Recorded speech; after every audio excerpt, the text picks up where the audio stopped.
सुखदेव सिंह ढींडसा जी ने खड़ा किया। अज ਉਹਦੇ ਵਿੱਚ ਲੋਕੀ ਜੁੜਦੇ ਪਏ ਨੇ। ਸਮਾਂ ਆ ਗਿਆ ਕਿ ਅਸੀਂ ਉਹ ਅਕਾਲੀ ਦਲ ਨੂੰ ਲੈ ਕੇ ਆਈਏ ਜਿਹੜਾ ਡੇਰੇ ਨੂੰ ਮਾਫੀ ਨਾ ਦੇਵੇ। ਸਾਨੂੰ ਉਹ ਚਾਹੀਦਾ ਕਿ ਜਿਹੜਾ ਡੇਰੇ ਦੇ ਮੁਖੀ ਕੋਲ ਜਾ ਕੇ ਪੈਰਾਂ 'ਚ ਬਹਿ ਕੇ ਗੁਰੂ ਸਾਹਿਬ ਦੀ ਵਰਦੀ ਦੇ ਕੇ ਔਰ ਭੀਖ ਮੰਗੇ ਕਿ ਸਾਨੂੰ ਵੋਟਾਂ ਦੇ ਦਿਓ। ਸਾਨੂੰ ਇਹੋ ਜਿਹਾ ਅਕਾਲੀ ਦਲ ਨਹੀਂ। ਪੁੱਛਣਾ ਚਾਹਨਾ ਕਿ ਜਿਹੜੇ पटना साहब के जथेदार सन वो कहते ने माफी ना ते लिखिया ही नहीं सी चिट्ठी जो साडे सामने आई। अकाल तख्त साहब के टाइप राइटर के उत्ते उन्होंने चिट्ठी टाइप करके उत्थे माफी वर्ड ओदे विच पाया। मैं समझदा कि धर्म की लड़ाई दे विच जिहड़े धर्म के ठेकेदार ने वो सिर्फ अपनी वजीरी पिछे बैठे रहने थे, वो सिर्फ अपने बिजनेस वास्ते बैठे रहन। इस करके बादल दल नूं भजाना। जे बादल साहब नूं कड्ढण वास्ते कोई समझौता करना पिया उस बारे असीं ओपन आ। अज एक फैसला कोई नहीं असीं ਤੁਹਾਡੀ ਨੇੜਤਾ ਤੇ ਢੀਂਡਸਾ ਸਾਹਿਬ ਦੀ ਨੇੜਤਾ ਵੀ ਬੀਜੇਪੀ ਦੇ ਨਾਲ ਮੰਨੀ ਜਾਂਦੀ ਹੈ ਕਿ ਇਲੈਕਸ਼ਨ ਹੀ ਬੀਜੇਪੀ ਤੁਹਾਡਾ ਸਪੋਰਟ ਕਰੇਗੀ ਕਿ ਉਹਨਾਂ ਦਾ ਸਪੋਰਟ ਕਰੇਗੀ? ਸਾਨੂੰ ਬੀਜੇਪੀ ਦੀ ਸਪੋਰਟ ਗੁਰਦੁਆਰਾ ਇਲੈਕਸ਼ਨ 'ਚ ਨਹੀਂ ਚਾਹੀਦੀ। ਮੈਂ ਸਮਝਦਾ ਕਿ ਇਹ ਜਿਹੜੀ ਸਿੰਬਲ ਦੀ ਜਿਹਦੀ ਮੈਂ ਗੱਲ ਕਰ ਰਿਹਾ ਕਿਤਾਬ ਦੀ, ਇਹ ਕਿਤਾਬ ਸਾਨੂੰ ਹਰ ਸਟੇਜ ਦੇ ਉੱਤੇ ਸਾਨੂੰ ਇਹਦੀ ਜ਼ਰੂਰਤ ਪੈਗੀ। ਤੁਹਾਡੇ ਸਾਹਮਣੇ ਹੈ ਕਿ 1984 ਦੀ ਲੜਾਈ ਹਲੇ ਬਾਕੀ ਹੈ। ਜੇ ਮੈਂ ਇਸ਼ਾਰਤ ਗੱਲ ਕਰ ਲਵਾਂ ਸੁਲਤਾਨਪੁਰੀ ਦੀ ਕਿ ਸੁਲਤਾਨਪੁਰੀ ਦੇ ਵਿੱਚ 90 ਤੋਂ ਉੱਤੇ ਬੰਦੇ ਜਿਹੜੇ ਨੇ ਉਹਨਾਂ ਨੂੰ 5 ਸਾਲ ਦੀ ਕੈਦ ਹੁੰਦੀ ਹੈ। ਔਰ ਜਦੋਂ 5 ਸਾਲ ਦੀ ਕੈਦ ਹੁੰਦੀ ਹੈ ਉਹ ਹਾਈ ਕੋਰਟ ਜਾਂਦੇ ਨੇ ਕਿ ਸਾਨੂੰ ਮਾਫੀ ਦਿੱਤੀ ਜਾਵੇ ਤੇ ਹਾਈ ਕੋਰਟ ਦਾ ਜਿਹੜੇ ਜੱਜ ਨੇ ਉਹ ਆਖਦੇ ਨੇ ਕਿ 5 ਸਾਲ ਦੀ ਕੈਦ ਇਹਨਾਂ ਨੂੰ ਹੋਈ ਹੈ ਲੂਟਿੰਗ ਆਰਸਨ, ਦੁਕਾਨਾਂ ਤੋਂ ਲੁੱਟਣ ਦੀ ਲੁੱਟ ਖੋਹ ਕਰਨ ਵਾਸਤੇ। ਪਰ ਉੱਥੇ 105 ਬੰਦਾ ਮਰਿਆ। ਉਹ 105 ਲਾਸ਼ਾਂ ਕਿੱਥੇ ਨੇ? ਉਹ 105 ਲਾਸ਼ਾਂ ਜਿਹੜੀਆਂ ਨੇ ਉਹਨਾਂ ਨੂੰ ਕਤਲ ਵੀ ਨਾ ਲੋਕਾਂ ਨੇ ਕੀਤਾ। ਇਹਨਾਂ ਦੇ 5 ਸਾਲ ਜਿਹੜੀ ਇਹਨਾਂ ਨੇ ਐਪਲੀਕੇਸ਼ਨ ਲਾਈ ਹੈ ਕਿ ਮਾਫ ਹੋਣੀ ਚਾਹੀਦੀ ਹੈ, ਇਹਦੇ ਬਜਾਏ ਇਹਨਾਂ ਦੇ 302 ਦੇ ਪਰਚੇ ਹੋਣੇ ਚਾਹੀਦੇ ਸੀ ਪੁਲਿਸ ਮਿਲੀ ਐਡਮਿਨਿਸਟ੍ਰੇਸ਼ਨ ਦੇ। ਜਕਾਰਾ ਛੱਡਾਂਗਾ ਔਰ ਜਕਾਰੇ ਦੀ ਗੂੰਜ ਦੇ ਵਿੱਚ 5 ਜਕਾਰੇ ਵਾਰੀ-ਵਾਰੀ ਛੱਡੇ ਜਾਣ ਔਰ ਉਸ ਤੋਂ ਬਾਅਦ ਅਸੀਂ ਜਿਹੜਾ ਸਿੰਬਲ ਜਗ ਆਸਰਾ ਗੁਰੂ ਓਠ ਜਾਗੋ ਪਾਰਟੀ ਨੂੰ ਮਿਲਿਆ ਉਹਦੇ ਬਾਰੇ ਤੁਹਾਨੂੰ ਮੈਂ ਸਾਰੀ ਫਿਰ ਡਿਟੇਲ ਦਿਆਂਗਾ। ਪਹਿਲਾ ਜਕਾਰਾ ਮੈਂ ਕਹਾਂਗਾ ਬੀਬੀ ਜੀ ਤੁਹਾਡੇ ਤੋਂ ਸ਼ੁਰੂ ਕਰਦੇ ਹਾਂ ਅੱਗੇ ਤੋਂ ਅਖੀਰ ਮੈਂ ਦਿਆਂ। बोले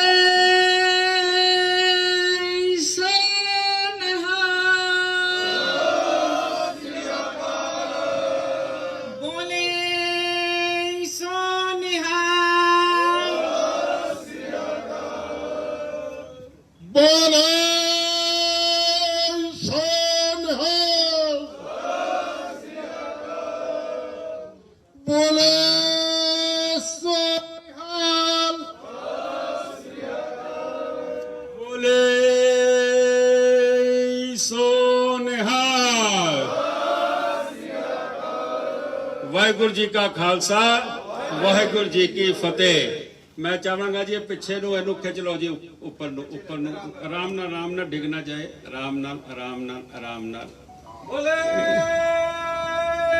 ਸੋ ਨਿਹਾਲ ਸਤਿ ਸ੍ਰੀ ਅਕਾਲ। ਜਗ ਆਸਰਾ ਗੁਰੂ ਓਠ ਨੂੰ ਇਹ ਸਿੰਬਲ ਕਿਤਾਬ ਮਿਲਿਆ ਜਿਹਦੇ ਬਾਰੇ ਡਿਟੇਲ ਛੋੜੇ ਮੈਂ ਤੁਹਾਡੇ ਨਾਲ ਗੱਲ ਕਰਾਂਗਾ। ਪਿੱਛੋਂ ਵੀ ਉਤਾਰ ਦਿੱਤੇ ਜਾਣ ਜੀ। ਇੱਕ ਕੁਰਸੀ ਇੱਥੇ ਰੱਖ ਦਿੱਤੀ ਜਾਵੇ। ਇੱਕ ਸਾਹਮਣੇ ਦੇਖੋ ਜੀ, ਸਾਹਮਣੇ ਦੇਖੋ। ਥੋੜਾ ਬੋਲ ਦੋ ਇੱਕ ਮਿੰਟ। ਜਕਾਰਾ ਜੀ ਬੋਲੇ ਸੋ ਨਿਹਾਲ ਬੋਲੇ ਸੋ ਨਿਹਾਲ ਬੋਲੇ ਸੋ ਨਿਹਾਲ ਬੋਲੇ ਸੋ ਨਿਹਾਲ। ਲਿਆਓ ਜੀ ਇੱਕ ਚੇਅਰ ਦੇ ਦਿਓ, ਬਾਕੀ ਖੜੇ ਰਹਿਣਗੇ। ਇਹ ਕਿਤਾਬ ਦੇ ਇਦਾਂ ਹੀ ਖੜੇ ਰਹੋ ਸਾਰੇ। ਮੈਂ ਵੀ ਕਿਤਾਬ ਦੇ ਸਾਈਡ ਤੇ ਬੋਲਾਂ ਥੋੜਾ ਜਿਹਾ। नहीं किताब नजर आनी चाहिए ना, किताब नजर आनी चाहिए। एक किताब दे के कोई ना आए जी।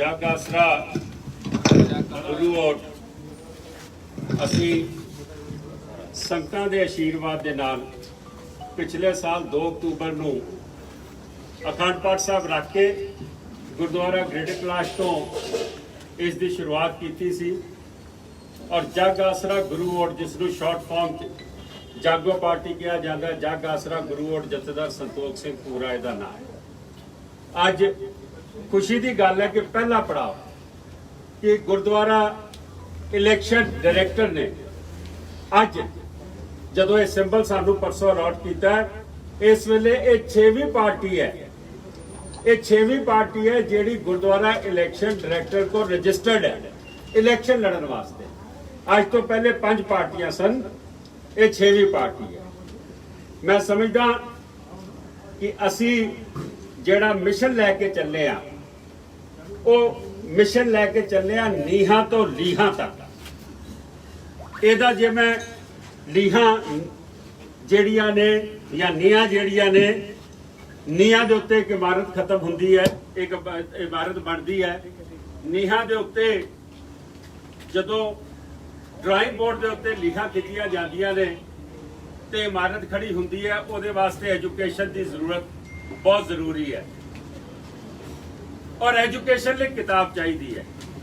ਇਹ ਜਿਹੜਾ ਸਿੰਬਲ ਸਾਨੂੰ ਅਸੀਂ ਚੁਣਿਆ, ਇਸ ਨੂੰ ਬੜਾ ਸੋਚ ਸਮਝ ਕੇ ਅਸੀਂ ਇਹ ਸਿੰਬਲ ਨੂੰ ਲਿਆ। ਇਸ ਤੋਂ ਬਾਅਦ ਸਾਡੀ ਪਾਰਟੀ ਦਾ ਮੁੱਖ ਮੰਤਵ ਗੁਰੂ ਪੰਥ ਤੇ ਗੁਰੂ ਗ੍ਰੰਥ ਹੈ। ਮੈਂ ਸਮਝਦਾ ਕਿ ਗੁਰੂ ਗ੍ਰੰਥ ਸਾਹਿਬ ਨੂੰ ਜਦੋਂ ਚੜ੍ਹਨੀ ਲੱਗੀਏ ਤੇ ਉਸ ਤੋਂ ਪਹਿਲੇ ਐਜੂਕੇਸ਼ਨ ਦੀ ਲੋੜ ਹੈ, ਉਹ ਜ਼ੁਬਾਨ ਦੀ ਲੋੜ ਹੈ। ਉਹ ਜ਼ੁਬਾਨ ਵਾਸਤੇ ਵੀ ਕਿਤਾਬ ਕੋਲ ਜਾਣਾ ਪਏਗਾ। ਜੇ ਅਸੀਂ ਧਰਮ ਪ੍ਰਚਾਰ ਦੀ ਗੱਲ ਕਰ ਲਈਏ, ਧਰਮ ਪ੍ਰਚਾਰ ਦੇ ਜਿਹੜੇ ਵਿਦਵਾਨੀ ਨੇ, ਜਿਹੜੇ ਗਿਆਨੀ ਨੇ, ਉਹਨਾਂ ਨੇ ਕਿੰਨੀਆਂ ਥੀਸਿਸ, ਜਾਂ ਜਿਨ੍ਹਾਂ ਨੇ ਨਹੀਂ ਵੀ ਬੇਸਿਕ ਪੜ੍ਹਾਈ ਕੀਤੀ, ਉਹਨਾਂ ਨੇ ਵੀ ਮੈਂ ਸਮਝਦਾ ਉਹ ਧਾਰਮਿਕ ਕਿਤਾਬਾਂ ਤੇ ਉਹ ਪੋਥੀ ਸਾਹਿਬ ਪੜ੍ਹੇ ਨੇ, ਜਿਨ੍ਹਾਂ ਤੋਂ ਪੜ੍ਹਨ ਤੋਂ ਬਾਅਦ ਉਹਨਾਂ ਨੇ ਧਰਮ ਦੀ ਐਜੂਕੇਸ਼ਨ ਲਈ, ਉਹ ਸਾਡੇ ਏਜੰਡੇ ਤੇ ਹੈ।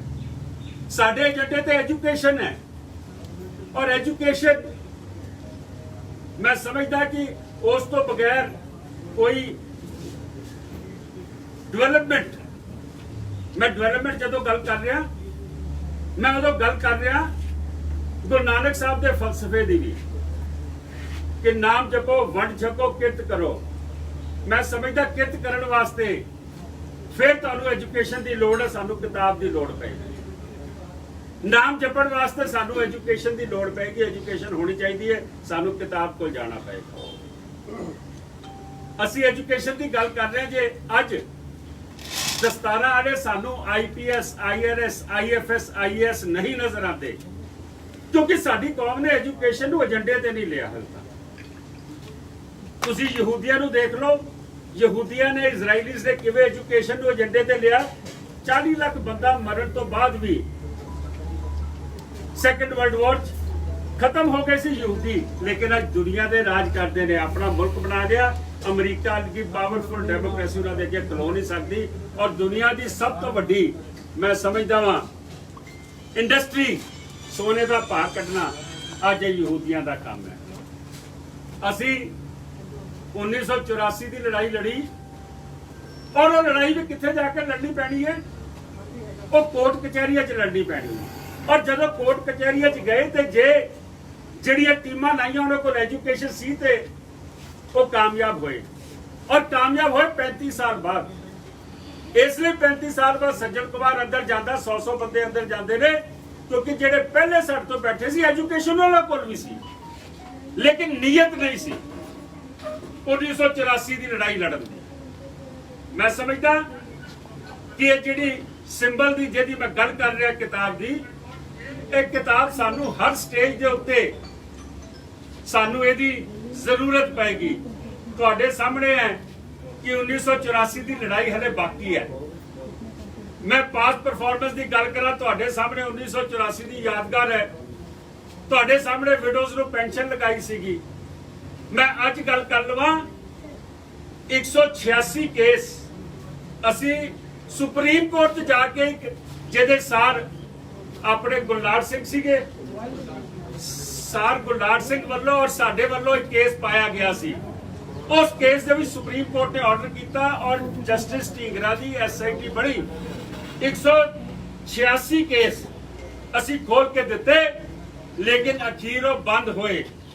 ਅੱਜ ਤੁਹਾਨੂੰ ਦੱਸ ਰਹੇ ਹਾਂ ਕਿ ਗਵਰਨਮੈਂਟ ਕੋਲੋਂ ਅਸੀਂ ਕਾਮਯਾਬ ਹੋ ਗਏ ਹਾਂ ਕਿ ਉਹ ਦੁਬਾਰਾ ਉਹਨਾਂ ਕੇਸਿਸ ਦੇ ਉੱਤੇ ਇੱਕ ਕਮੇਟੀ ਬਣਨ ਜਾ ਰਹੀ ਹੈ, ਕਿਉਂਕਿ ਜਸਟਿਸ ਢੀਂਗਰਾ ਨੇ ਆਖਿਆ ਕਿ ਮੈਨੂੰ ਜਿਹੜੇ ਸਬੂਤ ਚਾਹੀਦੇ ਸੀ ਉਹ ਪ੍ਰੋਵਾਈਡ ਨਹੀਂ ਹੋਏ। ਮੈਂ ਸਮਝਦਾ ਕਿ 2 ਸਾਲਾਂ ਦੇ ਵਿੱਚ ਦਿੱਲੀ ਸਿੱਖ ਗੁਰਦੁਆਰਾ ਪ੍ਰਬੰਧਕ ਕਮੇਟੀ ਦੀ ਜ਼ਿੰਮੇਵਾਰੀ ਸੀ ਕਿ ਇਹ 186 ਜਿਹੜੇ ਕੇਸਿਸ ਸੀਗੇ ਇਹਦੀ ਪੈਰਵਾਈ ਕੀਤੀ ਜਾਂਦੀ। ਜੇ ਮੈਂ ਇਸ਼ਾਰਤਨ ਗੱਲ ਕਰ ਲਵਾਂ ਸੁਲਤਾਨਪੁਰੀ ਦੀ, ਕਿ ਸੁਲਤਾਨਪੁਰੀ ਦੇ ਵਿੱਚ 90 ਤੋਂ ਉੱਤੇ ਬੰਦੇ ਜਿਹੜੇ ਨੇ ਉਹਨਾਂ ਨੂੰ 5 ਸਾਲ ਦੀ ਕੈਦ ਹੁੰਦੀ ਹੈ, ਔਰ ਜਦੋਂ 5 ਸਾਲ ਦੀ ਕੈਦ ਹੁੰਦੀ ਹੈ ਉਹ ਹਾਈ ਕੋਰਟ ਜਾਂਦੇ ਨੇ ਕਿ ਸਾਨੂੰ ਮਾਫੀ ਦਿੱਤੀ ਜਾਵੇ, ਤੇ ਹਾਈ ਕੋਰਟ ਦਾ ਜਿਹੜੇ ਜੱਜ ਨੇ ਉਹ ਆਖਦੇ ਨੇ ਕਿ 5 ਸਾਲ ਦੀ ਕੈਦ ਇਹਨਾਂ ਨੂੰ ਹੋਈ ਹੈ ਲੂਟਿੰਗ, ਆਰਸਨ, ਦੁਕਾਨਾਂ ਤੋਂ ਲੁੱਟਣ ਦੀ, ਲੁੱਟ ਖੋਹ ਕਰਨ ਵਾਸਤੇ। ਪਰ ਉੱਥੇ 105 ਬੰਦਾ ਮਰਿਆ, ਉਹ 105 ਲਾਸ਼ਾਂ ਕਿੱਥੇ ਨੇ? ਉਹ 105 ਲਾਸ਼ਾਂ ਜਿਹੜੀਆਂ ਨੇ ਉਹਨਾਂ ਨੂੰ ਕਤਲ ਵੀ ਨਾ ਲੋਕਾਂ ਨੇ ਕੀਤਾ। ਇਹਨਾਂ ਨੂੰ 5 ਸਾਲ ਜਿਹੜੀ ਇਹਨਾਂ ਨੇ ਐਪਲੀਕੇਸ਼ਨ ਲਾਈ ਹੈ ਕਿ ਮਾਫ ਹੋਣੀ ਚਾਹੀਦੀ ਹੈ, ਇਹਦੇ ਬਜਾਏ ਇਹਨਾਂ ਤੇ 302 ਦੇ ਪਰਚੇ ਹੋਣੇ ਚਾਹੀਦੇ ਸੀ। ਪੁਲਿਸ ਮਿਲੀ ਹੈ, ਐਡਮਿਨਿਸਟ੍ਰੇਸ਼ਨ ਮਿਲੀ ਹੈ, ਔਰ ਉਸ ਦਿਨ ਵਾਅਦਾ ਕੀਤਾ ਸੀਗਾ ਕਿ ਅਸੀਂ ਇਹ ਜਿਹੜੇ 86 ਬੰਦੇ ਨੇ, 80 ਤੋਂ ਉੱਪਰ ਬੰਦੇ ਨੇ, ਇਹਨਾਂ ਦੇ 302 ਬਣਵਾਵਾਂਗੇ, ਅਸੀਂ ਇਹ ਕੇਸ ਲੜਾਂਗੇ। ਅਫਸੋਸ ਦੀ ਗੱਲ ਇਹ ਅੱਜ ਦੀ ਕਮੇਟੀ ਦੇ ਥੱਲੇ ਇਹ ਸਾਰੇ ਜ਼ਮਾਨਤਾਂ ਲੈ ਕੇ ਬਾਹਰ ਹੋ ਗਏ। ਮਤਲਬ ਉਹ ਕਹਿੰਦੇ ਨਾ ਕਿ ਡੂਬੇ ਗਏ ਚੌਬੇ ਛੱਬੇ ਹੋਣੇ, ਚੌਬੇ ਗਏ ਛੱਬੇ ਹੋਣੇ, ਡੂਬੇ ਹੋ ਕੇ ਆਏ। ਮੈਂ ਪੁੱਛਣਾ ਚਾਹਨਾ ਇਹ ਕੇਸਾਂ ਦੀ ਪੈਰਵਾਈ ਕਿਉਂ ਨਹੀਂ ਕੀਤੀ, ਕਿਹਨਾਂ ਨੂੰ ਫਾਇਦਾ ਦੇਣਾ ਚਾਹ ਰਹੇ? ਇਹ ਸਾਰੀ ਚੀਜ਼ ਜਿੱਥੇ ਕਮਿਟਮੈਂਟ ਉੱਥੇ ਐਜੂਕੇਸ਼ਨ, ਔਰ ਜਿੱਥੇ ਐਜੂਕੇਸ਼ਨ ਹੈ ਉੱਥੇ ਤੁਹਾਨੂੰ ਫਿਰ ਕਿਤਾਬ ਦੀ ਲੋੜ ਪਏਗੀ। ਸੱਜਣ ਕੁਮਾਰ ਦਾ ਕੇਸ ਆਂਦਾ, ਨਿਰਪ੍ਰੀਤ ਕੌਰ ਜਿਹਦੇ ਚ ਗਵਾਹ ਹੈ, ਉੱਥੇ ਵਕੀਲ ਹੀ ਨਹੀਂ ਪੇਸ਼ ਹੋ ਰਿਹਾ।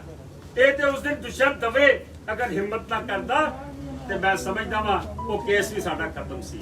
ਮੈਂ ਵਾਪਸ ਆਪਣੇ ਟੌਪਿਕ ਤੇ ਆ ਜਾਵਾਂ। ਸਿੱਖ ਇਤਿਹਾਸ ਦੇ ਵਿੱਚ ਅਸੀਂ ਪਿਛਲੇ ਸਮੇਂ ਦੇ ਵਿੱਚ ਜਿਸ ਤਰੀਕੇ ਨਾਲ 550 ਸਾਲਾ ਗੁਰੂ ਨਾਨਕ ਪਾਤਸ਼ਾਹ ਦੀ ਤਿਆਰੀ ਸ਼ੁਰੂ ਕੀਤੀ ਸੀ, ਜਾਂ ਅਸੀਂ 350 ਸਾਲਾ ਦਸਮ ਪਿਤਾ ਦੀ, ਜਾਂ ਅਸੀਂ ਬੰਦਾ ਸਿੰਘ ਬਹਾਦਰ ਹੋਰਾਂ ਦੀ 300 ਸਾਲਾ ਸ਼ਹੀਦੀ ਸ਼ਤਾਬਦੀ ਦੀ ਗੱਲ ਕਰ ਲਵਾਂ।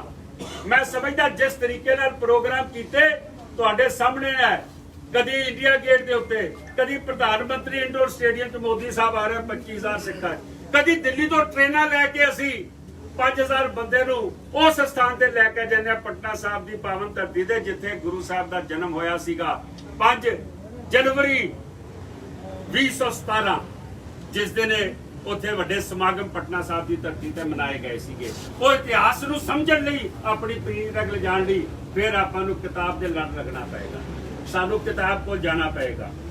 ਜੇ ਮੈਂ ਗੱਲ ਕਰ ਲਵਾਂ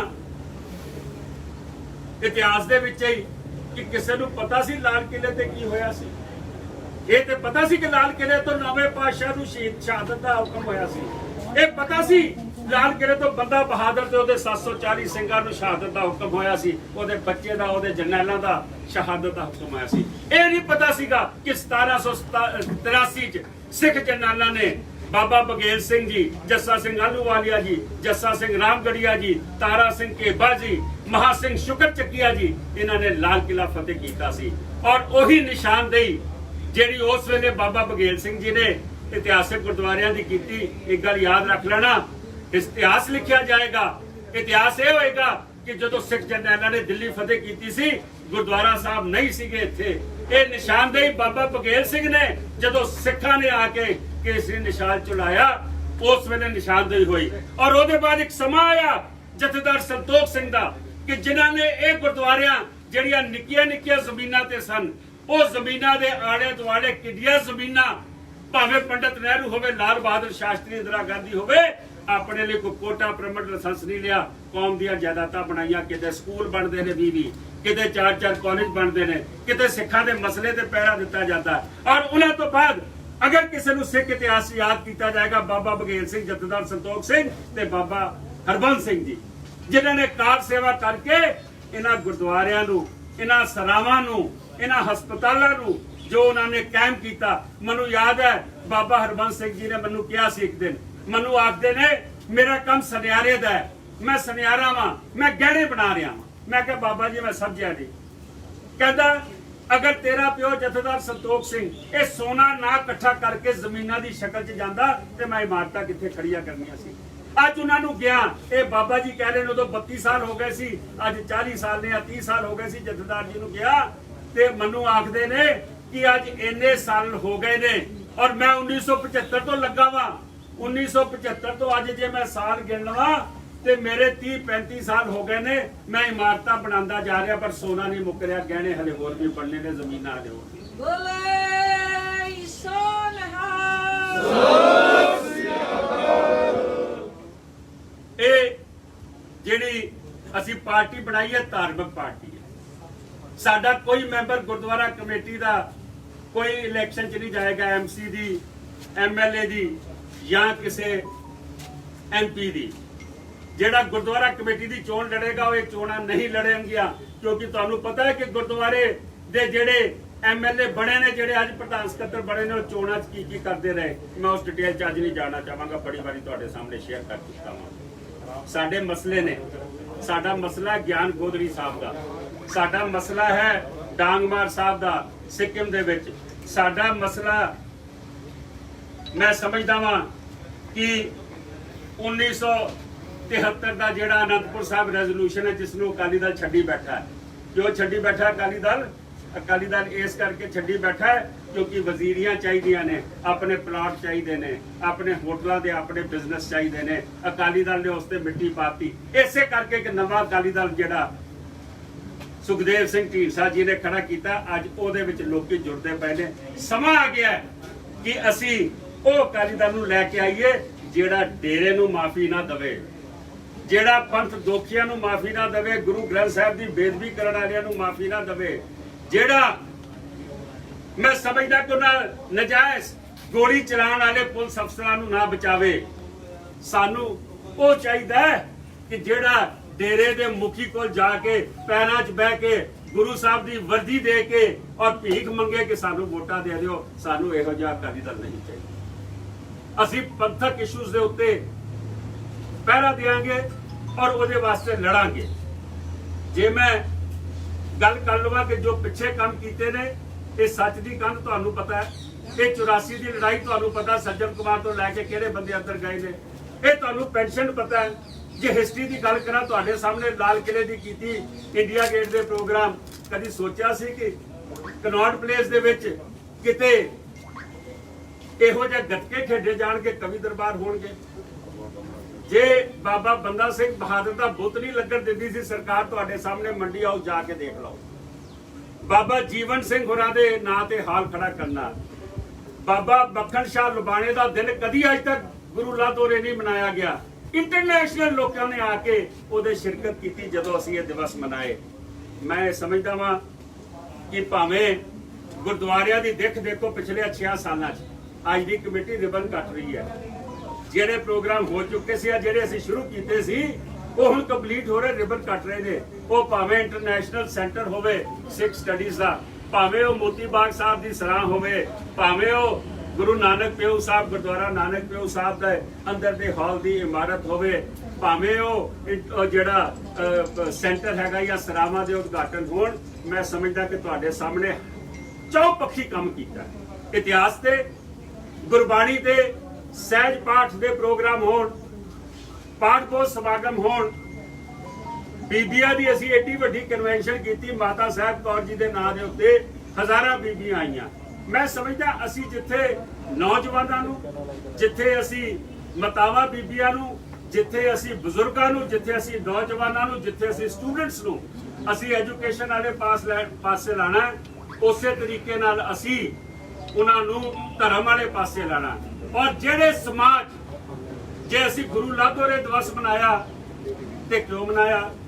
ਕਿਉਂਕਿ ਅਸੀਂ ਲਬਾਣਿਆਂ ਨੂੰ, ਅਸੀਂ ਬੰਜਾਰਿਆਂ ਨੂੰ, ਅਸੀਂ ਸਿਕਲੀ ਘਰਾਂ ਨੂੰ, ਅਸੀਂ ਸਿੰਧੀਆਂ ਨੂੰ, ਅਸੀਂ ਬਾਜ਼ੀਗਰਾਂ ਨੂੰ, ਅਸੀਂ ਇਹ ਸਾਰੇ ਸਮਾਜ ਦੂਰ ਕਰ ਦਿੱਤੇ। ਜਦਕਿ ਇਹ ਸਮਾਜ ਗੁਰੂ ਨੇ ਆਪਣੇ ਗਲ ਨਾਲ ਲਾ ਕੇ ਆਖਿਆ, ਰੰਗਰੇਟਾ ਗੁਰੂ का बेटा। मैं समझता वां कि 2025 च ਇਹ ਵਾਪਸ ਉਹ ਫੁਲਵਾੜੀ ਗੁਰੂ ਨਾਨਕ ਦੀ ਇਕੱਠੀ ਕਰੇਗੀ। ਇਹ ਜਾਗੋ ਜਗ ਆਸਰਾ ਗੁਰੂ ਔਰ ਇਕੱਠੀ ਕਰੇਗੀ। ਇਹ ਕਿਤਾਬ ਦਾ ਸਿੰਬਲ ਜਦੋਂ ਲੋਕੀ ਇਸ ਨੂੰ ਆਸ਼ੀਰਵਾਦ ਦੇਣਗੇ, ਅਸੀਂ ਉਹ ਫੁਲਵਾੜੀ ਇਕੱਠੀ ਕਰਾਂਗੇ ਔਰ ਕੌਮ ਨੂੰ ਐਜੂਕੇਸ਼ਨ ਵਾਲੇ ਪਾਸੇ, ਇਤਿਹਾਸ ਵਾਲੇ ਪਾਸੇ, ਗੁਰੂ ਸ਼ਬਦ ਵਾਲੇ ਪਾਸੇ ਲੈ ਕੇ ਜਾਵਾਂਗੇ। ਐਨੀ ਕੁਐਸਚਨ?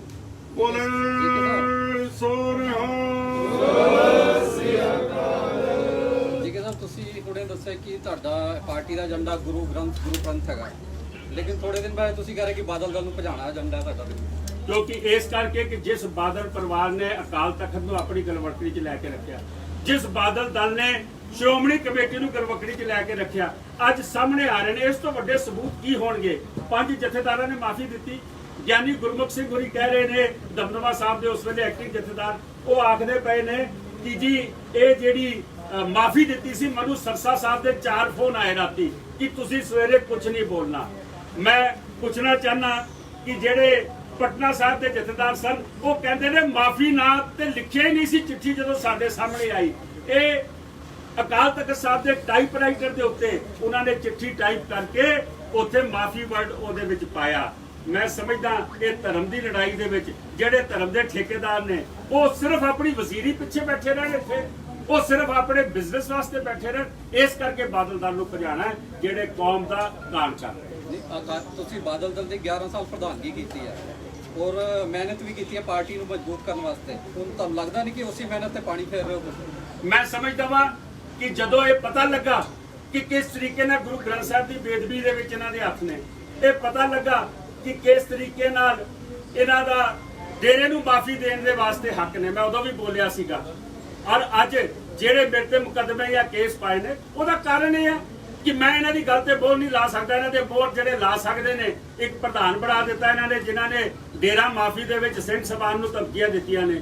ਇੱਕ ਨੂੰ ਸਕੱਤਰ ਬਣਾ ਦਿੱਤਾ ਜਿਹੜਾ ਅਕਾਲੀ ਦਲ ਦਾ ਪ੍ਰਧਾਨ ਆ, ਜਿਹਦੇ ਦਾਦਾ ਜੀ ਬਾਰੇ ਮੇਰਾ ਖਿਆਲ ਹੈ ਕਿ ਇੱਕ ਇਤਿਹਾਸਕ ਕਿਤਾਬ ਹੀ ਨਿਕਲ ਆਈ ਹੈ। ਸੋ ਮੈਂ ਸਮਝਦਾ ਵਾਂ ਕਿ ਹਾਂ, ਤੁਹਾਡਾ ਸਵਾਲ ਠੀਕ ਹੈ। ਮੈਂ ਉੱਥੇ ਰਿਹਾ 1900 ਚ, ਮੈਂ ਫਿਰਿਸਤ ਗਣਾਈ ਹੈ। ਮੈਂ ਤੁਹਾਨੂੰ ਇਹ ਨਹੀਂ ਦੱਸ ਰਿਹਾ ਕਿ ਮੈਂ ਤਾਰੇ ਤੋੜ ਕੇ ਲਿਆ ਰਿਹਾ, ਮੈਂ ਚੰਦ ਤੋੜ ਕੇ ਲਿਆ ਰਿਹਾ। ਇਹਨਾਂ 6, 8, 10 ਸਾਲਾਂ 'ਚ ਜਿਹੜੇ ਕੰਮ ਕੀਤੇ ਨੇ, ਉਹ ਕੌਮ ਦੇ ਕੰਮ ਕੀਤੇ ਨੇ। ਉਹ ਤਾਕਤ ਨੂੰ ਆਪਣੇ ਲਈ ਨਹੀਂ ਵਰਤਿਆ, ਨਾ ਇਹਨਾਂ ਨੂੰ ਦਿੱਲੀ 'ਚ ਵਰਤਨ ਦਿੱਤਾ, ਕੌਮ ਵਾਸਤੇ ਵਰਤੇ ਨੇ। ਬਲੈਕ ਲਿਸਟ ਪਹਿਲੀ ਦਫਾ ਮਾਫ ਹੁੰਦੀ ਹੈ, ਜੇਲ੍ਹਾਂ 'ਚੋਂ ਸਿੰਘ ਪਹਿਲੀ ਦਫਾ ਰਿਹਾ ਹੁੰਦੇ ਨੇ। ਬੜੀ ਲਿਸਟ ਹੈ ਜਿਹਦੇ ਬਾਰੇ ਮੈਂ ਬੋਲ ਸਕਦਾ। ਅੱਛਾ, ਇਹ ਤੁਹਾਡੀ ਪਾਰਟੀ ਬਾਰੇ, ਇਹ ਤੁਸੀਂ ਪਾਰਟੀ ਹੁਣ ਬਣਾਈ, ਇੱਕ ਵਾਰੀ ਪਹਿਲੇ ਵੀ ਬਣਾਈ ਸੀ, ਤੁਹਾਡੇ 6 ਮੈਂਬਰ ਵੀ ਆ ਗਏ ਸੀ ਉਸ ਟਾਈਮ, ਤੇ ਹੁਣ ਤੁਸੀਂ ਇਹ ਦੁਬਾਰਾ ਜ਼ੀਰੋ ਤੋਂ ਸ਼ੁਰੂ ਕਰ ਰਹੇ ਹੋ ਕਿਉਂਕਿ ਤੁਸੀਂ ਬਾਦਲ ਪਾਰਟੀ 'ਚ ਰਲੇਵਾ ਕਰਤਾ ਸੀ। ਹੁਣ ਉਸ ਰਲੇਵੇ ਬਾਰੇ ਤੁਹਾਨੂੰ ਅਫਸੋਸ ਨਹੀਂ ਹੈ? ਮੈਂ ਸਮਝਦਾ ਵਾਂ ਕਿ ਸ਼ਾਇਦ ਤੁਸੀਂ ਉਹ ਪਿਛਲੇ 8 ਸਾਲ ਦੀ ਮੇਰੀ ਪਰਫਾਰਮੈਂਸ ਦੇਖ ਲਓ ਨਾ, ਅਗਰ ਮੈਂ ਉਹ ਰਲੇਵਾ ਨਾ ਕੀਤਾ ਹੁੰਦਾ ਤੇ ਮੈਂ ਸ਼ਾਇਦ ਇਹ ਕੰਮ ਨਾ ਕਰਾ ਪਾਉਂਦਾ। ਇਹ ਸੱਜਣ ਕੁਮਾਰ ਨਹੀਂ ਅੰਦਰ ਜਾਣਾ ਸੀਗਾ, ਇਹ ਆਪਣੇ ਮਸਲੇ ਹੱਲ ਨਹੀਂ ਹੋਣੇ ਸੀਗੇ। ਮੈਂ ਆਪਣੇ ਮਸਲੇ ਹੱਲ ਕੀਤੇ ਨੇ ਔਰ ਸੰਗਤ ਨੇ ਮੈਨੂੰ ਪਿਆਰ ਦਿੱਤਾ। ਔਰ ਤੁਸੀਂ ਜਾਣਦੇ ਹੋ ਕਿ 2013 ਦੇ ਵਿੱਚ ਬਾਦਲ ਸਾਹਿਬ ਦਾ ਸਾਰਾ ਐਲਾਨ ਇੱਥੇ ਆਇਆ ਸੀ। 2017 ਚ ਬਾਦਲ ਸਾਹਿਬ ਦੀ ਫੋਟੋ ਤੱਕ ਨਹੀਂ ਲੱਗੀ, ਔਰ ਉਹ ਫੋਟੋ ਨਾ ਸਰਸੇ ਨੇ ਲਾਈ ਤੇ ਨਾ ਕਾਲਕੇ ਨੇ ਲਾਈ। ਉਹ ਜਿਹੜੀ ਫੋਟੋ ਲਾ ਕੇ ਜਿੱਤੇ ਨੇ, ਮੈਨੂੰ ਦੱਸਣ ਦੀ ਲੋੜ ਨਹੀਂ, ਤੁਹਾਨੂੰ ਪਤਾ ਹੈ। ਅੱਜ ਉਹ ਕਹਿੰਦੇ ਨੇ ਕਿ ਅਸੀਂ ਬਾਦਲ ਸਾਹਿਬ ਦੇ ਸਿਫਾ ਸਲਾਹ ਦਾ ਇਲੈਕਸ਼ਨ 'ਚ ਪਤਾ ਲੱਗਾ। 11 ਸਾਲ ਤੁਸੀਂ ਪਾਰਟੀ ਪ੍ਰਧਾਨ ਹੋ, 6 ਸਾਲ ਇਹਦੇ ਦਿੱਲੀ ਕਮੇਟੀ ਦੇ ਪ੍ਰਧਾਨ, ਪਰ ਜਦੋਂ ਅਲੱਗਾ ਹੋਏ ਤੇ ਬਹੁਤ ਜ਼ਿਆਦਾ ਲੋਕ ਨਹੀਂ ਆਏ ਤੁਹਾਡੇ ਨਾਲ, ਜਿਹੜੇ ਵੱਡੇ ਮਤਲਬ ਹੈਗੇ ਨੇ। ਕੀ ਹਾਲੇ ਆਉਣ ਦੀ ਉਮੀਦ ਹੈ ਕਿ? ਮੈਨੂੰ ਮੈਂ ਸਮਝਦਾ ਵਾਂ ਕਿ ਜਿਨ੍ਹਾਂ ਲੋਕਾਂ ਦੇ ਨੂੰ ਚੇਅਰਮੈਨੀਆਂ ਨਾਲ ਪਿਆਰ ਹੈ, ਜਿਨ੍ਹਾਂ ਲੋਕਾਂ ਨੂੰ ਕੁਰਸੀਆਂ ਨਾਲ ਪਿਆਰ ਹੈ, ਮੈਨੂੰ ਇਹ ਦੱਸੋ, ਐਜੂਕੇਸ਼ਨ ਡਿਪਾਰਟਮੈਂਟ ਦੇ ਹਿਸਾਬ ਨਾਲ ਨਾ ਸ਼ਾਇਦ 21 ਮੈਂਬਰੀ ਕਮੇਟੀ ਹੁੰਦੀ ਹੈ, ਤੇ ਅੱਜ 21 ਵਾਈਸ ਚੇਅਰਮੈਨ ਲਾਏ ਨੇ। ਉਹ ਕਿਹੜੇ ਸ਼ਗੂਫੇ ਦੇ ਰਹੇ ਨੇ, ਫੋਟੋਆਂ ਖਿਚਾ ਰਹੇ ਨੇ। ਤੁਹਾਡੇ ਟਾਈਮ ਕਿੰਨੇ ਲੱਗਦੇ? ਸਾਡੇ ਵੇਲੇ ਮੈਂ ਨਹੀਂ ਦਿੱਤੀਆਂ ਕਿਸੇ ਨੂੰ, ਮੈਂ ਨਹੀਂ ਦਿੱਤੀਆਂ। ਔਰ ਇਦਾਂ ਨਹੀਂ ਅਸੀਂ ਦਿੱਤੀਆਂ ਕਿ ਹੁਣ ਇਲੈਕਸ਼ਨ ਆ ਗਈ ਹੈ ਤਾਂ ਫਟਾਫਟ ਚਿੱਠੀਆਂ ਲਾਓ। ਭਾਈ ਲਾਲੋ ਗੁਰਦੁਆਰੇ ਦੇ 6 ਵਾਈਸ ਚੇਅਰਮੈਨ, ਉੱਥੇ ਚੇਅਰਮੈਨ ਦਾ ਕੰਮ ਕੋਈ ਨਹੀਂ। ਮੈਂ ਸਮਝਦਾ ਵਾਂ ਕਿ ਇਹ ਜਿਹੜੇ ਲੋਕ ਇਸ ਪਾਸੇ ਨੂੰ ਤੁਰੇ ਹੋਏ ਨੇ, ਇਹ ਲੋਕਾਂ ਨੂੰ ਫੋਟੋ ਵਾਸਤੇ ਚਿੱਠੀਆਂ ਦੇ ਕੇ, ਲਾਲਚ ਦੇ ਕੇ ਆਪਣੇ ਨਾਲ ਲਾ ਰਹੇ ਨੇ। ਸੰਗਤ ਦਾ ਰੁਝਾਨ ਕਿਸੇ ਹੋਰ ਪਾਸੇ ਹੈ। ਔਰ 2017 ਚ ਤੁਸੀਂ ਦੇਖ ਲਿਆ ਸੀਗਾ ਕਿ ਬਰਗਾੜੀ, ਚਿੱਟਾ, ਬਾਈਬਲ ਕਲਾਂ, ਡੇਰਾ ਮਾਫੀ, ਸਾਰਿਆਂ ਤੋਂ ਬਾਅਦ ਦਿੱਲੀ 'ਚ ਅਸੀਂ ਫਤਿਹ ਹਾਸਲ ਕੀਤੀ ਸੀ ਔਰ ਬਗੈਰ ਬਾਦਲ ਪਰਿਵਾਰ ਦਾ ਨਾਂ ਵਰਤੇ, ਨਾ ਕੋਈ ਪੰਜਾਬ ਦਾ ਇੱਕ ਬੰਦਾ ਇੱਥੇ ਆ ਕੇ ਅਸੀਂ ਉਹਨਾਂ ਨੂੰ ਕੰਮ ਕਰਨ ਦਿੱਤਾ। ਦਿੱਲੀ ਚੋਣਾਂ 'ਚ ਬਾਦਲ ਵਿਰੋਧੀ ਪਾਰਟੀਆਂ ਨਾਲ ਸਮਝੌਤਾ ਹੋ ਸਕਦਾ ਹੈ ਕਿ ਹੱਲੇ? ਜੇ ਬਾਦਲ ਸਾਹਿਬ ਨੂੰ ਕੱਢਣ ਵਾਸਤੇ ਕੋਈ ਸਮਝੌਤਾ ਕਰਨਾ ਪਿਆ, ਉਸ ਬਾਰੇ ਅਸੀਂ ਓਪਨ ਆ। ਅੱਜ ਇਹ ਫੈਸਲਾ ਕੋਈ ਨਹੀਂ ਅਸੀਂ ਰੋਕਣਾ। ਉਹਦਾ ਪਾਰਟੀ ਤੁਹਾਡੀ ਪੂਰੀ 46 ਤੇ ਲੜੇਗੀ ਕਿ ਹੱਲੇ ਸਮਝੌਤੇ ਦੇ ਆਧਾਰ ਤੇ ਕੁਝ? ਇਹ ਅਸੀਂ ਤਾਂ ਸਿੰਬਲ ਲਿਆ, ਅਸੀਂ ਤਾਂ 46 ਦੀ ਤਿਆਰੀ ਕਰਦੇ ਪਏ ਆ। ਅਗਰ ਕੋਈ ਸਮਝੌਤਾ ਹੁੰਦਾ ਜਾਂ ਪੰਜਾਬ ਦੇ ਜਿਹੜੇ ਜਾਂ ਦਿੱਲੀ ਦੇ ਜਾਂ ਪੂਰੇ ਦੁਨੀਆ 'ਚ ਬੈਠੇ ਬੁੱਧੀਜੀਵੀ ਅਗਰ ਕੋਈ ਫੈਸਲਾ ਕਰਦੇ ਨੇ, ਉਸ ਨੂੰ ਕੰਸੀਡਰ ਕਰਾਂਗੇ। ਅਜੀਤ ਸਿੰਘ ਜੀ, ਜਿਹੜੀ ਮੌਜੂਦਾ ਕਮੇਟੀ ਹੈਗੀ ਹੈ ਉਹ ਭਾਰਤੀ ਜਨਤਾ ਪਾਰਟੀ ਦੇ ਕਈ ਪੋਸਟਾਂ ਤੇ ਕੈਲੀ ਕਾਉਂਸਲਰ ਕਹਿ ਲਈਏ, ਐਮਐਲਏ ਕਹਿ ਲਈਏ, ਬੀਜੇਪੀ ਇੱਕ ਤਰ੍ਹਾਂ ਤੋਂ ਉਹਨਾਂ ਦੇ ਨਾਲ ਖੜੀ ਦਿਖਦੀ ਹੈ। ਤੁਹਾਡੀ ਨੇੜਤਾ ਤੇ ਢੀਂਡਸਾ ਸਾਹਿਬ ਦੀ ਨੇੜਤਾ ਵੀ ਬੀਜੇਪੀ ਦੇ ਨਾਲ ਮੰਨੀ ਜਾਂਦੀ ਹੈ। ਅਸੀਂ ਇਲੈਕਸ਼ਨ ਹੀ ਬੀਜੇਪੀ ਤੁਹਾਡਾ ਸਪੋਰਟ ਕਰੇਗੀ ਕਿ ਉਹਨਾਂ ਦਾ ਸਪੋਰਟ ਕਰੇਗੀ? ਸਾਨੂੰ ਬੀਜੇਪੀ ਦੀ ਸਪੋਰਟ ਗੁਰਦੁਆਰਾ ਇਲੈਕਸ਼ਨ 'ਚ ਨਹੀਂ ਚਾਹੀਦੀ। ਨੰਬਰ 1, ਬੀਜੇਪੀ ਦੇ ਨਾਲ ਬਿਲਕੁਲ ਨੇੜਤਾ ਹੈਗੀ ਹੈ ਸਾਡੀ, ਪਰ ਨੇੜਤਾ ਕੌਮ ਦੇ ਕੰਮ ਕਰਨ ਵਾਸਤੇ। ਬੀਜੇਪੀ ਤੋਂ ਆਪਣੇ ਲਈ ਕੋਟੇ ਪਰਮਟ, ਆਪਣੇ ਐਮਐਲਏ ਦੀ ਟਿਕਟਾਂ। ਮੈਂ ਪੁੱਛਣਾ ਚਾਹਨਾ, ਬਾਦਲ ਸਾਹਿਬ ਨੇ ਤਿੰਨ ਐਮਐਲਏ, ਤਿੰਨ ਐਮਪੀਆਂ ਦੀ, ਇਹ ਧਿਆਨ ਨਾਲ ਸੁਣੋ ਜੀ, ਇਹ ਬੜਾ ਇੰਪੋਰਟੈਂਟ ਹੈ। ਬਾਦਲ ਸਾਹਿਬ ਨੇ 3 ਐਮਪੀਆਂ ਦੀ ਕਮੇਟੀ ਬਣਾਈ, ਚੰਦੂ ਮਾਜਰਾ ਜੀ, ਆਪਣਾ ਨਰੇਸ਼ ਗੁਜਰਾਲ ਜੀ ਔਰ ਬਲਵਿੰਦਰ ਸਿੰਘ ਭੁੰਦੜ ਜਿਹੜੇ ਪ੍ਰਭਾਰੀ ਨੇ, ਕਿ ਤੁਸੀਂ 3-4 ਟਿਕਟਾਂ ਲੈ ਕੇ ਦਿਓ ਜਿਹੜੀਆਂ 20-25 ਸਾਲਾਂ ਤੋਂ ਮਿਲ ਰਹੀਆਂ। ਕਿਉਂਕਿ ਸਿਰਸਾ ਸਾਹਿਬ ਪ੍ਰਧਾਨ ਸੀ, ਜਨਰਲ ਸੈਕਟਰੀ ਸੀਗੇ ਕਾਲਕਾ ਜੀ, ਲੇਕਿਨ ਕਿਸੇ ਨੂੰ ਟਿਕਟ ਨਹੀਂ ਮਿਲੀ। ਇੱਕ ਧਿਆਨ ਨਾਲ ਸੁਣੋ ਮੇਰੀ ਗੱਲ, ਕਿਸੇ ਨੂੰ ਟਿਕਟ ਨਹੀਂ ਮਿਲੀ। ਬਾਹਰ ਦਾ ਰਸਤਾ ਇਹਨਾਂ ਨੂੰ ਦਿਖਾ ਦਿੱਤਾ ਗਿਆ ਔਰ ਕਿਹਾ ਕਿ ਜਦੋਂ ਇਹਨਾਂ ਨੂੰ ਮੀਟਿੰਗ ਦਾ ਟਾਈਮ ਨਹੀਂ ਦਿੱਤਾ ਅਮਿਤ शाह जी ने, नड्डा जी ने, तो कहते की ने, कहते ने कि सीए के विरोध के करके हम इनका बाइकआउट कर रहे हैं, हम 4 इलेक्शन नहीं लड़ेंगे। मेरा सवाल है, ਤੁਸੀਂ ਸੀਏ ਦੇ ਹੱਕ 'ਚ ਵੋਟਾਂ ਪਾ ਕੇ ਆਏ ਹੋ ਪਾਰਲੀਮੈਂਟ ਦੇ ਵਿੱਚ, ਬਾਹਰ ਆ ਕੇ ਕਹਿੰਦੇ ਹੋ ਅਸੀਂ ਵਿਰੋਧ ਕਰ ਰਹੇ ਹਾਂ। ਤੁਹਾਡੇ ਬਦਲੇ ਨਤੀਸ਼ ਕੁਮਾਰ, ਉਹ ਕੀ ਨਾਮ ਉਹਨਾਂ ਦਾ, ਜਨਤਾ ਦਲ ਕਿਹੜਾ ਹੈ, ਯੂਨਾਈਟਿਡ ਜਨਤਾ ਦਲ, ਉਹ ਬਾਈਕਾਟ ਕਰਦਾ ਹੈ, ਉਹ ਵੋਟਾਂ ਨਹੀਂ ਪਾਉਂਦਾ। ਉਹਨਾਂ ਨੂੰ 2 ਸੀਟਾਂ ਦਿੱਲੀ 'ਚ ਦਿੰਦੀ ਹੈ ਬੀਜੇਪੀ। ਤੁਹਾਡੀ ਤਾਂ ਮੁੱਕਤ ਇਹ ਹੈ। ਔਰ ਫਿਰ ਵੱਡੀ ਗੱਲ, ਇੱਕ ਪਾਸੇ ਤੁਸੀਂ ਸੀਏ ਦਾ ਵਿਰੋਧ ਕਰ ਰਹੇ ਹੋ, ਦੂਜੇ ਪਾਸੇ ਕੱਲ ਜਦੋਂ ਅਫਗਾਨਿਸਤਾਨ ਤੋਂ ਲੋਕੀ ਆਉਂਦੇ ਨੇ ਫੋਟੋਆਂ ਖਿਚਾਉਣ ਨੂੰ ਸਭ ਤੋਂ ਅੱਗੇ ਜਾ ਰਹੇ ਹੋ। ਔਰ ਤੁਹਾਡੀਆਂ ਫੋਟੋਆਂ ਤੇ ਬੀਜੇਪੀ ਤੁਹਾਨੂੰ ਤੰਜ਼ ਕੱਸ ਰਹੀ ਹੈ, ਜਿਹਦੇ ਨਾਲ ਤੁਹਾਡੀ ਮੰਤਰੀ ਵਿੱਚ ਬੈਠੀ ਹੈ ਕਿ ਬੀਬਾ हरसिमरत कौर बादल। की कह रही है बीजेपी कि जो हमारा विरोध कर रहे थे सीए का, आज सबसे आगे हाथ लेके फोटो खिंचाने के लिए। जब ਤੁਹਾਡੀ ਚੜ੍ਹਤ ਸੀ ਤਾਂ ਤੁਹਾਨੂੰ एक मिनट वाला सवाल हो रहा हाजी, पहले तो मुबारक आपको एक सिंबल मिला। ये बताइए कि आपने सभी को लेके साथ चलने की बात करी है, इनने सभी कौम को लेके बात करी है। कल ये कंडी वो मोहाली में जो घटना हुई है, जो उनको नजायज तरीके से दबाया जाता है, पकड़ा जाता है, जिनमें सिगरेट घर भी उनकी जाती हैं, तो गुरुद्वारे पे एक ने आत्महत्या कर ली थी मोहाली के गुरुद्वारे में। उसको लेके हरिजन भी हो रहा है, बहुत लोग परेशान भी हैं, क्योंकि गरीब लोगों को नजायज तरीके से उठाया जाता है। पहले भी ये बातें उठी गई हैं, तो आपको इसमें क्या स्टैंड है, किस तरीके से आप लेते हैं? ऐसा है कि जो भी नाजायज काम किसी सिख के साथ होता है, किसी गुरु घर के साथ होता है, दिल्ली में नहीं, हमारी अरदास है जहां जहां खालसा जी साहब तहां तहां रचा रहा। एक बार इंदिरा गांधी ने सवाल मेरे फादर को किया था लंदन में, जब दस्तार पे मोर्चा लगा 69 में, जिथे भी सिख बैठा जो धक्का होएगा जागो पार्टी लड़ेगी, असि लड़ेंगे। जी जी जी। ਜਿਹੜੇ ਤੁਸੀਂ ਗੱਲਾਂ ਕਹੀਆਂ ਨੇ ਬਾਦਲਾਂ ਦੇ ਵਿਰੁੱਧ, ਜਦ ਤੁਸੀਂ ਬਾਦਲਾਂ ਦੇ ਨੇੜੇ ਸੀ ਤਦ ਇਹ ਗੱਲਾਂ ਯਾਦ ਨੇ, ਕੁਰਸੀ ਤੋਂ ਲੱਥਣ ਬਾਅਦ ਤੋਂ ਕਿਉਂ ਸਾਰੇ ਸਿੱਖ ਲੀਡਰਾਂ ਨੂੰ ਯਾਦ ਆਉਂਦੀਆਂ ਗੱਲਾਂ? मैं समझदा ਤੁਸੀਂ ਮੇਰੀ 30 जनवरी 2016 ਦੀ ਪ੍ਰੈਸ ਕਾਨਫਰੰਸ ਬਠਿੰਡੇ ਦੀ ਲੈ ਲਓ, 2016 ਦੀ 17 ਦੀ 2017 ਦੀ 2017 4 ਫਰਵਰੀ ਨੂੰ ਵੋਟਾਂ ਪੈਣੀਆਂ ਸੀ। ਡੇਰੇ ਦੇ ਵਾਸਤੇ ਮੈਨੂੰ ਸਵਾਲ ਕੀਤਾ ਗਿਆ, ਮੈਂ ਆਖਿਆ ਡੇਰੇ ਦੀ ਵੋਟਾਂ ਨਹੀਂ ਚਾਹੀਦੀਆਂ, ਅਕਾਲੀ ਦਲ ਨੂੰ ਹੈਡਲਾਈਨ ਲੱਗ ਗਈ। ਮੈਂ ਆਖਿਆ ਕਿ ਜਿਹੜੇ ਐਮਐਲਏ ਗਏ ਨੇ ਵੋਟਾਂ ਮੰਗਣ ਵਾਸਤੇ, ਮੈਂ ਖੁਦ ਸ਼ਿਕਾਇਤ ਕਰਾਂਗਾ ਅਕਾਲ ਤਖਤ ਸਾਹਿਬ ਤੇ ਮੈਨੂੰ ਉੱਥੋਂ ਦੀ ਅਗਲੇ ਦਿਨ ਸਾਹਿਬ ਸੁਖਬੀਰ ਸਿੰਘ ਬਾਦਲ ਫੋਨ ਕਰਦੇ ਨੇ, ਮਨਜੀਤ ਸਿੰਘ ਆਪਣਾ ਬੋਰੀ ਬਿਸਤਰਾ ਚੁੱਕੋ ਤੇ ਜਾਓ ਦਿੱਲੀ, ਤੁਹਾਡੀ ਕੋਈ ਲੋੜ ਨਹੀਂ, ਔਰ 4 ਤਰੀਕ ਤੱਕ ਕੋਈ ਬਿਆਨ ਨਾ ਦੇਣਾ। ਅਸੀਂ ਤਾਂ ਉਦੋਂ ਵੀ ਵਿੱਚ ਬਹਿ ਕੇ ਆਪਣੀ ਆਵਾਜ਼ ਚੁੱਕੇ ਸੀ, ਅਸੀਂ ਇਹਨਾਂ ਦੀ ਗੱਲ ਤੇ ਬੋਲ ਨਹੀਂ ਲਾਈ। ਇਹੀ ਕਾਰਨ ਹੈ ਕਿ ਅੱਜ ਇਹ ਕੰਮ ਕਰਨਾ ਪਿਆ। ਅਗਰ ਇਹ ਪੰਥ ਦੀ ਲਾਈਨ ਤੇ ਰਹਿੰਦੇ ਸ਼ਾਇਦ ਹਲੇ ਹੋਰ ਚੱਲ। ਕਿ ਬਾਦਲਾਂ ਦੀ ਦੇਣਦਾਰੀ ਬਣਦੀ ਹੈ, ਸਰਕਾਰ ਦੀ ਦੇਣਦਾਰੀ ਬਣਦੀ ਹੈ, ਤੁਹਾਡੀ ਦੇਣਦਾਰੀ ਨਹੀਂ ਬਣਦੀ ਸੰਗਤ ਪ੍ਰਤੀ? ਬਿਲਕੁਲ ਬਣਦੀ ਹੈ ਦੇਣਦਾਰੀ, ਕਿਉਂ ਨਹੀਂ ਬਣਦੀ? ਅਸੀਂ ਜ਼ਿੰਮੇਵਾਰ ਹਾਂ, ਸਾਨੂੰ ਸੰਗਤ ਨੇ ਵੋਟਾਂ ਪਾਈਆਂ। ਜੇ ਅਸੀਂ ਕੋਈ ਗਲਤੀ ਕਰਦੇ ਹਾਂ ਉਹਦੀ ਜ਼ਿੰਮੇਵਾਰੀ ਵੀ ਸਾਡੀ ਹੈ, ਜੇ ਕੋਈ ਚੰਗਾ ਕੰਮ ਕਰਦੇ ਹਾਂ ਤਾਂ ਸੰਗਤ ਅਸ਼ੀਰਵਾਦ ਵੀ ਦਿੰਦੀ ਹੈ। ਜੀ ਸਿੰਘ ਜੀ, ਇਲੈਕਸ਼ਨ ਦੇ ਦੌਰਾਨ ਦਲ ਬਦਲ ਦਾ ਇੱਕ ਰਿਵਾਜ ਹਰ ਇਲੈਕਸ਼ਨ ਵਿੱਚ ਹੁੰਦਾ ਹੈ। ਹੁਣ ਤੁਸੀਂ ਨਵੀਂ ਪਾਰਟੀ ਬਣਾ ਚੁੱਕੇ ਹੋ, ਤੁਹਾਨੂੰ ਚੁਣਾਵ ਨਿਸ਼ਾਨ ਵੀ ਮਿਲ ਚੁੱਕਾ ਹੈ। ਅਗਰ ਮੌਜੂਦਾ ਬਾਦਲ ਪਾਰਟੀ ਤੋਂ ਕੋਈ ਮੈਂਬਰ ਟੁੱਟ ਕੇ ਆਣਗੇ, ਕੀ ਤੁਸੀਂ ਉਹਨਾਂ ਨੂੰ ਵੈਲਕਮ ਕਰੋਗੇ? ਮੈਂ ਸਮਝਦਾ ਵਾਂ ਕਿ ਵੱਡੀ ਗਿਣਤੀ ਕਾਂਡ ਨੂੰ ਤਿਆਰ ਹੈ, ਜਿਹਨੂੰ ਅੱਜ ਤੱਕ ਮੈਂ ਐਕਸੈਪਟ ਨਹੀਂ ਕੀਤਾ। ਕੋਈ ਇੱਕਾ ਦੁੱਕਾ ਕੇਸ ਐਸੇ ਹੋ ਸਕਣਗੇ ਜੇ ਕਿਸੇ ਨੂੰ ਐਕਸੈਪਟ ਕਰਨਾ ਹੋਏਗਾ, ਲੇਕਿਨ ਬੜੇ ਨੇ ਜਿਹੜੇ ਲਾਈਨਾਂ ਲਾ ਕੇ ਬੈਠੇ ਨੇ, ਕਿਉਂਕਿ ਹੁਣ ਇਲੈਕਸ਼ਨ ਆ ਗਈ ਹੈ। ਹੁਣ ਗੁਰਦੁਆਰਾ ਕਮੇਟੀ 'ਚ ਵੀ ਪ੍ਰਧਾਨ ਸਾਹਿਬ ਔਰ ਸਕੱਤਰ ਸਾਹਿਬ ਕੋਲ ਸਮਝ ਨਹੀਂ ਹੈ ਮੈਂਬਰਾਂ ਵਾਸਤੇ, ਲੇਕਿਨ ਇਹੋ ਜਿਹੇ ਮੈਂਬਰ ਨਹੀਂ ਚਾਹੀਦੇ ਜਿਨ੍ਹਾਂ ਨੇ ਕਿਸੇ ਕਮਿਟਮੈਂਟ ਦੇ ਉੱਤੇ ਵੋਟਾਂ ਲਈਆਂ ਸੀ ਲੇਕਿਨ ਉਸ ਕਮਿਟਮੈਂਟ ਤੋਂ ਪਰੇ ਰਹੇ। ਥੈਂਕ ਯੂ ਜੀਕੇ ਸਾਹਿਬ, ਇੱਕ ਜਿਹੜਾ ਜੋ ਸਿੰਬਲ ਅੱਜ ਮਿਲਿਆ ਹੈਗਾ, ਥੋੜਾ ਇਹਦੇ ਬਾਰੇ ਕੀ ਤੁਹਾਨੂੰ ਅਲਾਉਡ ਕੀਤਾ ਗਿਆ ਜਾਂ ਤੁਹਾਡੀ ਡਿਮਾਂਡ ਸੀ ਕਿ ਇਸ ਤਰ੍ਹਾਂ ਜੀ ਕਿ ਉਹਨਾਂ ਦੇ ਕੋਲ 24 ਸਿੰਬਲ ਸੀਗੇ ਜਿਹੜੇ ਹੈਗੇ ਸੀ, ਉਹਦੇ ਵਿੱਚੋਂ ਸਾਡੇ ਕੋਲ ਉਹਨਾਂ ਨੇ ਮੰਗਿਆ ਸੀ ਤੁਸੀਂ ਆਪਣੀ ਚੋਇਸ ਦੇ ਦਿਓ, ਤੇ ਅਸੀਂ ਉਹਦੇ ਚ ਆਪਣੀ ਕਿਤਾਬ ਦਾ ਸਿੰਬਲ ਦੀ ਚੋਇਸ ਦਿੱਤੀ ਹੈ। ਫਿਰ ਇਹਦਾ ਨੋਟੀਫਿਕੇਸ਼ਨ ਹੁੰਦਾ ਹੈ, ਜਦੋਂ ਨੋਟੀਫਿਕੇਸ਼ਨ ਹੋਣ ਤੋਂ ਬਾਅਦ ਸਾਨੂੰ ਦਿੰਦੇ ਨੇ, ਉਹ ਸਿੱਧੀ ਚਿੱਠੀ ਨਹੀਂ ਦਿੰਦੇ ਕਿ ਮਨਜੀਤ ਸਿੰਘ ਨੇ ਐਸਟੀ ਦਾ, ਉਹਨਾਂ ਦੀ ਫਿਰ ਆਪਣੀ ਇੰਟਰਨਲ ਪ੍ਰੋਸੈਸ ਹੁੰਦਾ ਹੈ, ਉਹ ਪ੍ਰੋਸੈਸ ਕੰਪਲੀਟ ਕਰਕੇ ਨੋਟੀਫਿਕੇਸ਼ਨ ਹੋ ਗਿਆ, ਉਹਦੀ ਨੋਟੀਫਿਕੇਸ਼ਨ ਦੀ ਕਾਪੀ ਦਿੰਦੇ ਹਾਂ ਅਸੀਂ ਸਰਕਾਰ ਦੀ, ਤਾਂ ਇਹ ਸਿੰਬਲ ਸਾਨੂੰ ਅਲਾਟ ਹੋਇਆ ਔਰ 6ਵੀਂ ਪਾਰਟੀ ਹੈ ਜਿਹੜੀ ਰੈਕੋਗਨਾਈਜ਼ ਹੋਈ। ਮੋਮਬੱਤੀ ਦਾ ਆਪਸ਼ਨ ਨਹੀਂ ਸੀ? ਮੋਮਬੱਤੀ ਜਿਹੜੀ ਹੈ ਆਲਰੇਡੀ ਕਿਸੇ ਕੋਲ ਹੈਗੀ ਹੈ, ਉਹ ਇਸ ਕਰਕੇ ਉਹਦੇ ਵਿੱਚ ਝਗੜਾ ਹੈਗਾ ਸੀਗਾ। ਅਸੀਂ ਕੋਈ ਝਗੜਾ ਨਹੀਂ ਚਾਹੁੰਦੇ, ਹਲੇ 6-8 ਮੇਰੇ ਇਲੈਕਸ਼ਨ 'ਚ ਪਏ ਨੇ, ਜਿਹੜਾ ਸਿੰਬਲ ਸਾਨੂੰ ਚੰਗਾ ਲੱਗਾ ਸੀ ਉਹ ਗੁਰੂ ਮਿਹਰ ਕਰੇਗਾ। ਵੋਟਾਂ ਮੋਮਬੱਤੀ ਕਰਕੇ ਜਾਂ ਕਿਤਾਬ ਕਰਕੇ ਜਾਂ ਬਾਲਟੀ ਕਰਕੇ ਨਹੀਂ ਪੈਣੀਆਂ, ਵੋਟਾਂ ਪੈਣੀਆਂ ਕੰਮ ਕਰਕੇ, ਵੋਟਾਂ ਪੈਣੀਆਂ ਤੁਹਾਡਾ ਅਗਲਾ ਕੀ ਫਿਊਚਰ ਹੈ, ਜੋ ਅਸੀਂ ਤੁਹਾਨੂੰ ਏਜੰਡਾ ਦਿੱਤਾ ਉਹ ਅਸੀਂ ਸੰਗਤ ਤੱਕ ਪਹੁੰਚਾਵਾਂਗੇ। ਸਾਡਾ ਹਰ ਇੱਕ ਪ੍ਰੋਗਰਾਮ ਵੇਖਣ ਤੇ ਸਾਡੇ ਨਾਲ ਜੁੜਨ ਲਈ ਸਬਸਕ੍ਰਾਈਬ ਕਰੋ ਚੈਨਲ ਪੰਜਾਬੀ ਤੇ ਨੋਟੀਫਿਕੇਸ਼ਨ ਲਈ ਬੈਲ ਆਈਕਨ ਵਾਲੇ ਬਟਨ ਤੇ ਕਲਿੱਕ ਕਰੋ।